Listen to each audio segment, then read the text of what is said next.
भागलपुर के सुल्तानगंज में दिन दहाड़े बाइक सवार दो बेखौफ अपराधियों ने सुल्तानगंज नगर परिषद की उप सभापति नीलम देवी के पति रामधनी यादव को गोली मारकर घायल कर दिया। फिलहाल उनका भागलपुर के मायागंज अस्पताल में इलाज चल रहा है, जहां उनकी स्थिति नाजुक बताई जा रही है। मिली जानकारी के अनुसार घटना के वक्त रामधनी यादव अपने घर के पास स्थित छड़ सीमेंट की दुकान में बैठे थे। तभी दो बाइक सवार युवक उनके पास आए और भागलपुर जाने के रास्ते की जानकारी लेने लगे। इसी दरमियान बाइक के पीछे बैठे युवक ने पिस्टल निकाला और उन पर गोली चला दी। रामधनी यादव जमीन पर गिर पड़े। गोली की आवाज सुनकर आसपास के लोगों ने गोली चलाने वाले युवक का पीछा कर उसे पकड़ लिया। वहीं बाइक पर सवार उसका साथी घटनास्थल से भागने में सफल रहा। पकड़े गए युवक को पुलिस ने गिरफ्तार कर मामले की जांच प्रारंभ कर दी है। भागलपुर के एसएसपी ने बताया कि मामले की जांच के लिए DSP law and order doctor Gaurav Kumar के नेतृत्व में एक एसआईटी का गठन किया गया है। प्रथम दृष्टया ये मामला आपसी रंजिश से जुड़ा हुआ प्रतीत हो रहा है। हालांकि इस घटना से जुड़े सभी संभावित पहलुओं को ध्यान में रखकर मामले की जाँच की जा रही है। रामधनी उनका नाम है और 60 वर्ष लगभग उम्र है।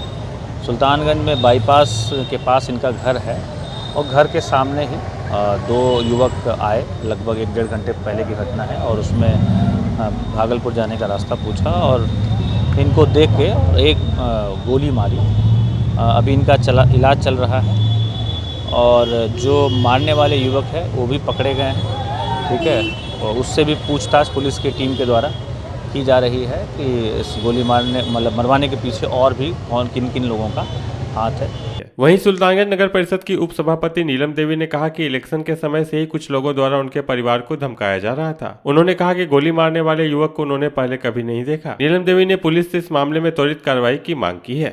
नाम पता नहीं, लड़का नहीं आता है, नहीं पहचानते हैं। क्या लग रहा है, कोई आपसी रंजिश, कोई नहीं ना, उनसे हमको कोई दुश्मनी अभी तो दुश्मनी अभी कोई किसी।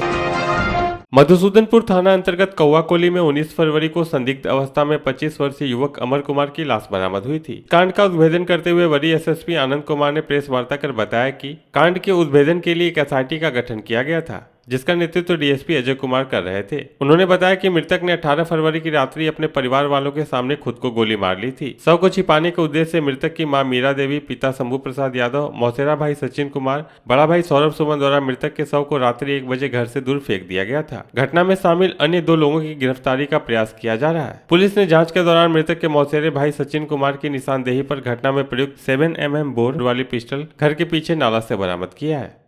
आधा दर्जन से ज़्यादा लोगों से पूछताछ की गई और उसके आधार पर हम लोग घटनास्थल को स्थापित करने में सफल रहे और जो घटनास्थल था इस पूरे घटनाक्रम का, वह जो मृतक का घर है नूरपुर में, वही घटनास्थल था। वहाँ से हम लोगों को 3-4 जगह से ब्लड के नमूने मिले, ब्लड मिला, जिसको कि मृतक के परिजनों के द्वारा उसको धुल के साफ़ किया गया था।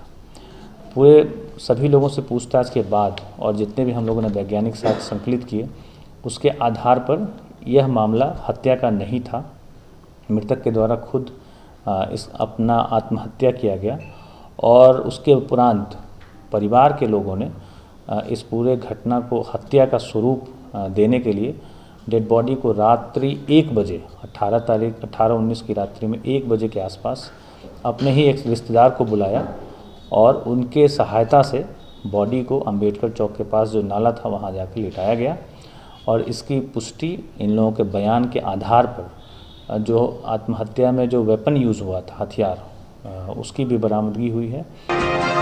बिहार कृषि विश्वविद्यालय सबौर में 3 दिवसीय क्षेत्रीय किसान मेला सह कृषि उद्यान प्रदर्शनी का आयोजन किया गया। यह कार्यक्रम 23 फरवरी से 25 फरवरी तक चलेगा। कार्यक्रम का विधिवत उद्घाटन भागलपुर के सांसद अजय मंडल के द्वारा दीप प्रज्वलित कर किया गया। कार्यक्रम की अध्यक्षता डॉक्टर DR सिंह के द्वारा की गई। उद्घाटन सत्र कार्यक्रम के दौरान गोपालपुर विधायक गोपाल मंडल, नाथनगर विधायक मोहम्मद अली अशरफ सिद्दीकी, विधान परिषद के सदस्य विजय कुमार सिंह, उप महापौर डॉक्टर सलाउद्दीन अहसन, TMBU के कुलपति डॉक्टर प्रोफेसर जवाहरलाल, बिहार विधान परिषद के सदस्य संजीव कुमार सिंह, जिला परिषद अध्यक्ष अनंत कुमार उपस्थित थे। उद्घाटन के बाद सम्मानित अतिथियों ने स्टॉल का मुआयना किया। भ्रमण के दौरान भी कई स्थलों का उद्घाटन मुख्य अतिथियों द्वारा किया गया। स्टॉल में पोषण वाटिका, महिला सशक्तिकरण, बिहार के विभिन्न मुख्य पर्वों पर झांकी, मशरूम, मखाना, विभिन्न प्रकार के फूल, फल और सब्जियां, शहद, गुड़, मसाले, दलहन, तिलहन और धान गेहूं के बिचड़े, जैविक खेती का स्टॉल आकर्षण का केंद्र बने हुए थे। भ्रमण के दौरान सभी अतिथियों ने उनके बारे में भी जाना। कार्यक्रम के दौरान सांसद अजय मंडल ने कहा, किसानों पर विशेष ध्यान रखते हुए कृषि विश्वविद्यालय ने जो कार्य किया है वह काफी काबिले तारीफ है।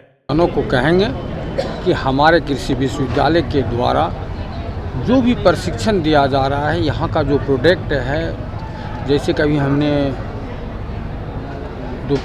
जो यहाँ स्टॉल लगे हुए थे उनके कर्म में जो देखा मैंने कि जहाँ 30 किलो यूरिया लग सकता है वहाँ सिर्फ 100 ग्राम सबौर कृषि विश्वविद्यालय के प्रोडक्ट से उतना काम कर सकता है। इससे आज मनुष्य के शरीर में जो खाद्य अन्न के द्वारा जाता है उसमें बहुत बड़ी कमी हुई है और बीमारियों में भी ये कमी होगा। भागलपुर नगर निगम में कई साल पहले खरीदे गए कॉम्पैक्टर और व्हीकल लोडर का निरीक्षण नगर आयुक्त के द्वारा किया गया। नगर आयुक्त ने बताया कि निरीक्षण के दौरान उन्होंने देखा कि खरीदी गई गाड़ियों में खराबी आ गई है, जिसे ठीक करवाने की जरूरत है। इसके लिए कंपनी को लिखा जा रहा है। वहीं उन्होंने बताया कि लाजपत पार्क में ट्रांसफर स्टेशन बन गया है, जहाँ इन दोनों गाड़ियों को लगाया जाना है, जिससे मोक्षदा स्कूल के पास जो कचरे रोड के किनारे गिरते हैं वह इसमें गिरेंगे और वहाँ से हटाए जाएंगे, जिससे गंदगी नहीं फैलेगी। वहीं नगर आयुक्त ने बताया कि शहर में 4 जगह पर ट्रांसफर स्टेशन बनाए जाने हैं, जिनमें से एक बनकर तैयार हो गया है और स्टेशनों को बनाने की तैयारी की जा रही है। इसमें जो हम लोगों का कॉम्पैक्टर और व्हीकल लोडर है उसका क्रय किया गया था पहले, और ट्रांसफर स्टेशन का जो प्रोजेक्ट था वो थोड़ा डिले हुआ। अभी जो है ट्रांसफर स्टेशन बन के तैयार है लाजपत पार्क में। उस ट्रांसफर स्टेशन में 2 कॉम्पैक्टर और उसका एक व्हीकल लोडर, इसके माध्यम से कचरा उठाया जाना है। जब ये पूरी तरीके से इम्प्लीमेंट होगा तो जो डंपिंग साइट है वहाँ पर जो कचरा दिखता है, जैसे मोक्षदा स्कूल के सामने ही दिखता है कचरा, वो कचरा सड़क पे ना पड़ के डायरेक्ट इस कॉम्पैक्टर में जाएगा। तो कचरा जो यहाँ वहाँ आपको सड़कों पे दिखता है वो नहीं दिखेगा। वो तो अभी एक ट्रांसफर स्टेशन है, ऐसे 4 ट्रांसफर स्टेशन हम लोग खोलने जा रहे हैं।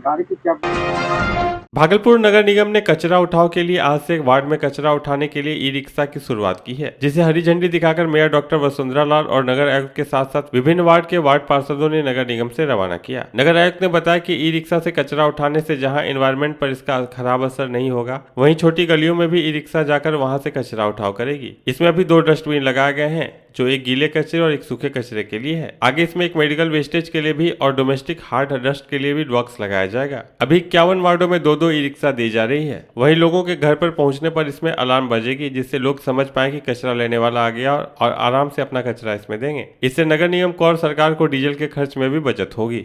जो ई रिक्शा जो अभी हरी झंडी हम लोगों ने दिखाया है, इससे शहर वासियों से हम निवेदन करना चाहते हैं कि आप लोग इस चीज़ को समझें। ये बहुत अच्छी चीज़ें हैं। आप लोगों को बस मेरा ये कहना है कि गीला कचरा और सूखा कचरा दोनों अलग अलग डब्बे बने हुए हैं और उसमें ही डालें, और उसके अंदर भी 2 डब्बे और लगेंगे, जिसमें आपको बायोमेडिकल वेस्ट डालना है और हजार्डस वेस्ट डालना है। दैट मीन्स हजार्डस वेस्ट हुआ जैसे आपके घर में शीशे टूट गए, कांच के बर्तन टूट गए, तो उसके लिए अलग डब्बा है। और कभी कभी किसी के घर में कोई बीमार हैं, बूढ़े हैं, उनको इंजेक्शन देने के लिए कोई आते हैं, उनका कॉटन है, वज है, निडिल है, तो उसके लिए एक डब्बा अलग रखा जाएगा, वो उसमें बायोमेडिकल वेस्ट में वाले डब्बे में जाएगा।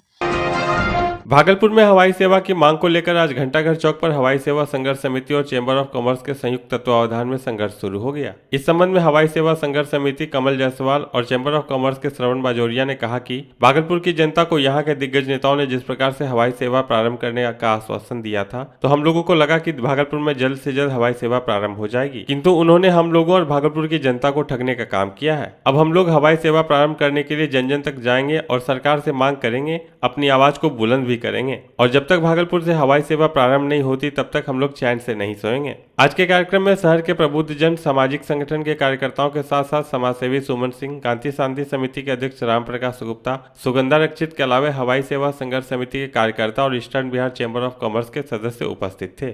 भागलपुर की जनता की हवाई जहाज की मांग काफी दिनों से चल रही है। उसके पीछे कहना इतना ही सा है कि भागलपुर किस मामले में पीछे है।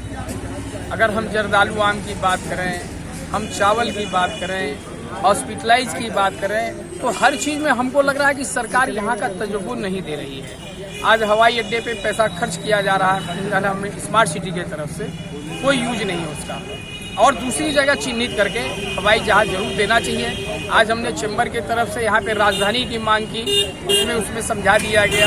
हमने शताब्दी की मांग की, उसमें बता दिया गया।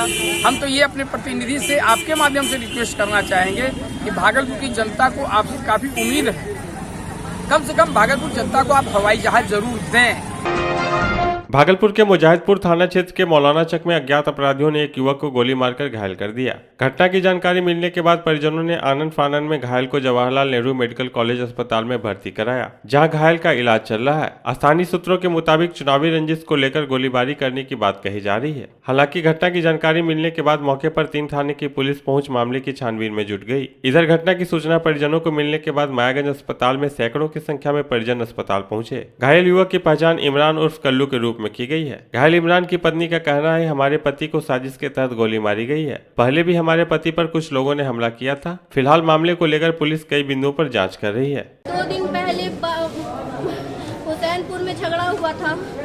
हुसैनपुर का सारा लोग उठ करके आया था, सभी इसको अफसरवा लोग को मारे पीटे के लिए। मोहल्ले का काउंसिलर और कल्लू दोनों मिलके समझा बुझा के दोनों को सबको एक करी, उसी का बदला ली है अफसरवा उसको अभी खाना उना खा के शाम में घर से निकले, उसके ऊपर 3 गोली चला दी।